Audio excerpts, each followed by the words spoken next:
કહેવાતી smart city Vadodara પાલિકાએ હવે fire સેફટીની કામગીરી શરૂ કરી છે, જેના સિરે લોકોને નિયમો પાલન કરવાની જવાબદારી છે। એ જ જો પોતે નિયમો ન પાડે તો કહેવું જ શું। એક સમયે વડોદરા ગાયકવાડી શાસનને કારણે વિશ્વભરમાં નામના પ્રતાપ શહેર તરીકે ઓળખાતું હતું, પણ ત્યાર પછીના સત્તાધીશો વહીવટી તંત્ર દ્વારા શહેરના વિકાસમાં ગતિ આપવાને બદલે શહેરના વિકાસમાં જાણે બ્રેક મારી દીધી છે। લોકોને નિયમોનું પાલન કરવા કહેતા પાલિકા તંત્રમાં દીવા તળે અંધારું છે।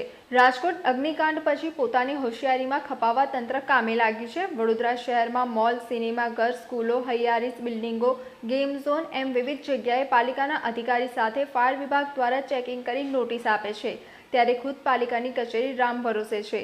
પાલિકાની કચેરીમાં જ ફાયર સેફટીનો અભાવ જોવા મળ્યો હતો। ના કરે નારાયણ, પણ જો પાલિકાની કચેરી જ્યાંથી વડોદરાનો વિકાસ કરવા માટેની યોજના અને વડોદરાના નાગરિકોના સ્વાસ્થ્ય અને સુરક્ષા ઘડવા નીતિ નિયમો બને આયોજન થતા આવે છે, જે કચેરીમાં શહેરના પ્રથમ નાગરિક, મેયર, પક્ષ, વિપક્ષ અને મોટા અધિકારીઓ બેસે છે, ત્યાં ફાયર સેફટીના નામે ફાયર બોટલો જ લગાવવામાં આવ્યા હતા। હજુ સુધી ત્યાં આગનો બનાવ થાય ત્યારે પંપ અને પાણી છાંટી આગ ઓલવવા માટેના સાધનો ન હોતા લગાવવામાં આવ્યા।